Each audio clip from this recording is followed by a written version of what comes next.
लड़की ने हिम्मत जुटाकर धीरे धीरे अपना दायां हाथ कांटेदार तारों की ओर बढ़ाया। अगले ही पल उसका हाथ बिना किसी चोट के सीधे तारों के आर पार हो गया। इस कामयाबी ने उसमें और हिम्मत भर दी। उसने अपना सिर आगे बढ़ाया और फिर देखते ही देखते उसका पूरा शरीर उस पार चला गया और यहीं से उसकी जिंदगी हमेशा के लिए बदल गई। इस पल को साबित करने के लिए वो 20 साल से तैयारी कर रही थी। जैसे ही काले कपड़ों वाले लोग एक एलियन को गाड़ी में बिठाकर ले गए, वो तुरंत तारों के उस पार लौटी और झटपट अपनी जैकेट उतारकर अंदर पहनी हुई सूट को दिखाया। इसके बाद उसने सड़क किनारे एक टैक्सी को रुकवाकर उस गाड़ी का पीछा करने को कहा। कुछ ही देर में वो एक ऐसी जगह पहुंच गई जिसके दरवाजे के पीछे एक गुप्त संगठन छिपा हुआ था। इतने वर्षों से वो हर दिन इस जगह आने की कल्पना करती थी, इसलिए जब उसने दरवाजा खोला तो पूरी सहजता से खुद को वहां का कर्मचारी बताकर अंदर पहुंच गई। वो सवाल जो उसने बार बार अपने मन में दोहराया था, आज वो बहुत ही शांत और आत्मविश्वास भरे लहजे में पूछे गए और सब मान भी गए। इस तरह वो सीधा उस लिफ्ट तक पहुंच गई जो नीचे की ओर जाती थी। लेकिन जैसे ही वो नीचे पहुंची, बाहर दरवाजा खोलने वाला कुत्ता अचानक बोल पड़ा। जैसे ही एक बुजुर्ग चेतावनी दे ही रहा था, लिफ्ट तेजी से जमीन के भीतर गिरने लगी। जब तक लड़की को कुछ समझ आता, वो पहले ही एक इंट्रोगेशन रूम संपर्क कक्ष में पहुंचा दी गई थी। फिर उसका रिकॉर्ड उस संगठन के प्रमुख के पास पहुंचा। चूंकि उसका रिकॉर्ड पूरी तरह साफ था और वो एक सक्रिय पुलिस अधिकारी भी थी, तो उन्होंने उसका दिमाग मिटा देने की योजना बनाई। लेकिन लड़की ने वक्त रहते सब समझ लिया और छिप गई। उसने प्रमुख को बताया कि उसे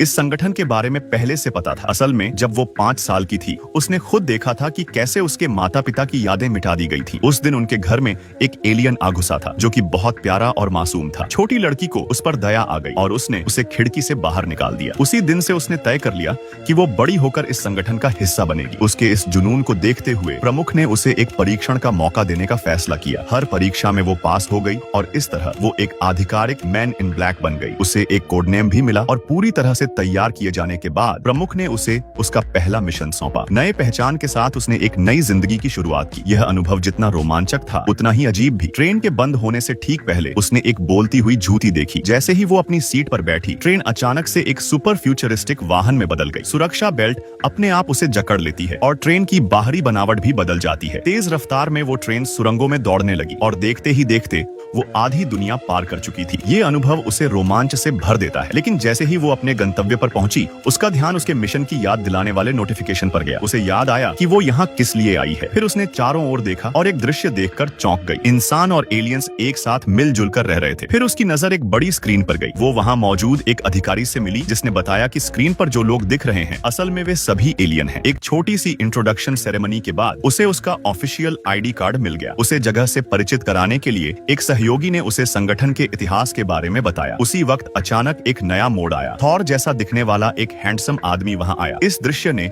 लड़की और उसके पास बैठी एक महिला का ध्यान खींचा। वो महिला, जो खुद भी सुपर पावर रखती थी, अपना जादू दिखाने से खुद को रोक नहीं पाई। लड़की ने तय किया कि वो उससे पहले थॉर को अपना साथी बनाएगी। वो उसे ढूंढते ढूंढते एक कमरे में पहुंची जहां वो आदमी सो रहा था। उसने उसे जगाया और कहा कि वो उसका पार्टनर बनना चाहती है। चूंकि उसके पास उसकी नींद का राज था, थॉर को उसकी बात माननी पड़ी। लेकिन यहीं से एक बड़ा खतरा शुरू हो गया। उन्हें एक खतरनाक मिशन पर भेजा गया जहां उनका सामना ट्विन मॉन्स्टर्स से हुआ। सड़कें लहरों की तरह उछलने लगी। वे दोनों तेजी से भागने लगे। थोर और मॉली ने गाड़ी से हाईटेक हथियार निकालकर हमला शुरू किया, मगर ट्विन एलियंस अपनी शक्ल बदलने में माहिर थे। यहाँ तक कि वो एक ट्रक को भी शील्ड में बदल सकते थे। गोली लगने के बावजूद उनका शरीर फिर से ठीक हो जाता। थोर ने गाड़ी के पार्ट्स से एक थॉमसन सबमशीन गन बना डाली। गाड़ी का टायर निकालकर मॉली को कवर फायर दिया ताकि वो वंगस को बचा सके। मॉली जब वंगस के पास पहुंची तो देखा कि वो मरने के कगार पर है। वंगस ने कहा, किसी को मत बताना, क्योंकि कुछ बातें ऐसी होती हैं जो ब्लैक सूट्स वालों तक भी नहीं पहुंचती। इतना कहकर उसने अपनी आखिरी सांस ली। उसी वक्त बड़ी संख्या में मैन इन ब्लैक वहां पहुंच गए। एलियन कातिल ने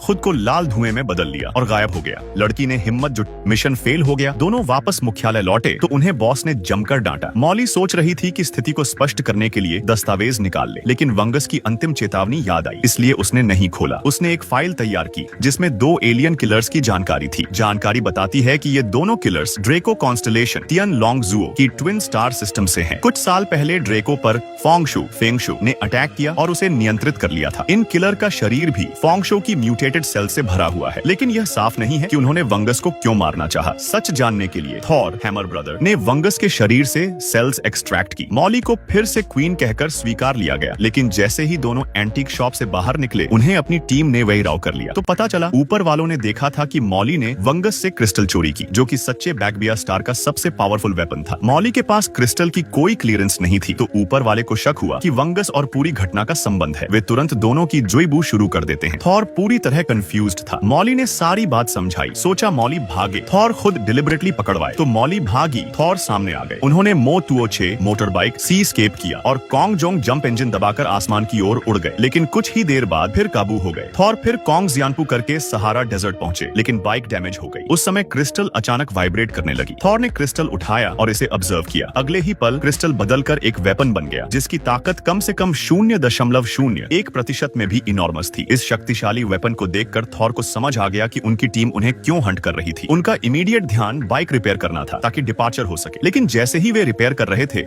मोटर बाइक के कप होल्डर से एक लिटिल माउस क्रीचर निकलकर भाग गया। दरअसल यह मोटर बाइक किसी आर्म्स डीलर की थी और उसने पहले से जान लिया था कि दोनों स्टेलर वेपन लेकर हैं, इसलिए वह माउस क्रीचर से वेपन छीनवाने की योजना कर रहा था। माउस बोला कि रेसा बड़ी कीमत देगी। रेसा धरती की सबसे बड़ी आर्म्स डीलर है और मजे की बात ये कि वह थॉर की एक्स गर्लफ्रेंड भी है। बाइक ठीक होते ही थॉर रेसा के कास्टल पहुंचे। रेसा पावरफुल एलियन गार्ड रखते हैं। थॉर ने स्मॉल माउस क्रीचर को गिफ्ट में दिया ताकि वो सस्पेक्ट न करे, लेकिन जैसे ही रेसा क्रिस्टल पाई, उसने थॉर को हटवा दिया। थॉर चुप नहीं बैठा, 2 गार्ड्स को धकेल कर कंट्रोल रूम में घुस गया और सारे वेपन सिस्टम्स बंद कर दिए। उस बीच माउस सोल्जर ने लेजर गन से ग्लास वायल काटा और एस्केप करने लगा। ग्लास अचानक तोड़ गया और राइसा का ध्यान खींच लिया। मॉली ने मौका पाकर क्रिस्टल चुरा ली, लेकिन जैसे ही वह पलटने ही वाली थी, राइसा ने पकड़ लिया। अब जंग तय थी, मॉली विरुद्ध रीसा, जो 3 हाथों वाली पावरफुल एलियन है। थॉर वर्सेस टॉल ब्लू फर मॉन्स्टर। थॉर को थॉर हैमर मिला, लेकिन उसे मॉन्स्टरस क्रीचर ने पकड़ लिया और थॉर बेदम हो गया। इसी बीच मॉली ने रेसा की तीसरी हाथ को फंसाया और एक पावरफुल पंच से उसे गिरा दिया। थॉर को ब्लू मॉन्स्टर ने हॉल में घसीटकर लाकर पिस्तौल नोक पर लगा दी। थॉर की जान के खातिर मॉली को क्रिस्टल रेसा को देनी पड़ी। ब्लू मॉन्स्टर थॉर को मारने ही वाला था कि मॉली ने एक शब्द कहा और थॉर की यादों की गहराई में वो बात पहुंची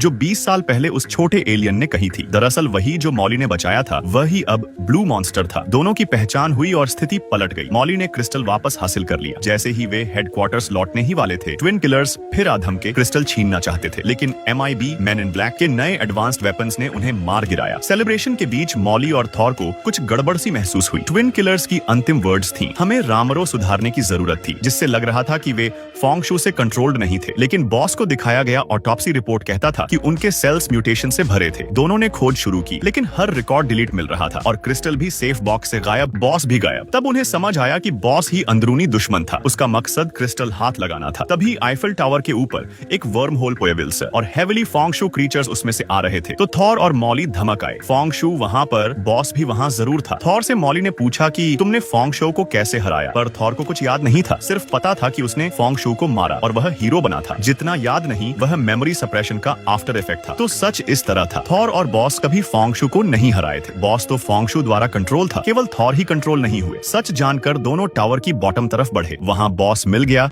जो अब काउंटलेस टेंटिकल्स फैलाए एक मॉन्स्टरस टेंटिकल क्रीचर बन चुका था। उसने वर्म होल खोला और फोंगशू को आने दिया। फोंगशू नियरली वर्म होल क्रॉस करने वाले थे, तभी दोनों इंटरवीन्ड। थॉर ने बॉस को रीजनिंग दी, लेकिन बॉस ने थॉर को ग्रैब किया। मॉली आई मदद को, लेकिन अनजाने में वह वॉर्टेक्स में गिर गई, पर लकी उस माउस सोल्जर ने उसे बचा लिया। थॉर ने बार बार कॉल किया। थॉर ही सेंसिटिविटी बॉस में लौटी। थॉर ने गोल्ड स्टोन नीडल तुरंत मॉली को सौंपी और मॉली ने वेपन ऊंचा ताक पर रखा। नीली लेजर बीम निकली और फोंगशू वापस वर्म होल। दोनों जल्दी हुई फे यन मी हो गए। Mission success. Man in black ने फिर से धरती को बचाया। थॉर ऑफिशियली लंदन ब्रांच का नया बॉस बना और मॉली को भी हायर अप्स द्वारा प्रमोशन मिली। थॉर